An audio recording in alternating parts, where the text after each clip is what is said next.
ગુનો કરો છો. હા, ગાડીના તમે નિયમ સાંભળો, નિયમ સાંભળો તમે. ગાડીના સ્ટ્રક્ચરની બહાર જે પણ લટકતી હોય ને ગાડીઓ, એ તમારી ઓવરલોડેડ ગાડી કહેવાય. તમે એનો વિરોધ અમે કરીશું. હા, ઓવરલોડેડ ગાડી તમે લાવો છો. આ લટકતી ગાડીઓ જે તમે લાવો છો ને રસ્તાની વચ્ચે કરીને તમારી ક્રેનો ના ઉભું રાખું તો મેં નિખિલ સોલંકીને જોઈ લેજો. હા,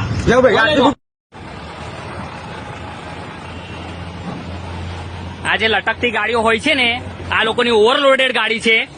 અને આ લોકો જયારે એક આમ નાગરિક ગરીબ વ્યક્તિ જયારે ઓવરલોડેડ ગાડી લઈને જાય છે ત્યારે 1000-1500 રૂપિયા દંડ લે છે.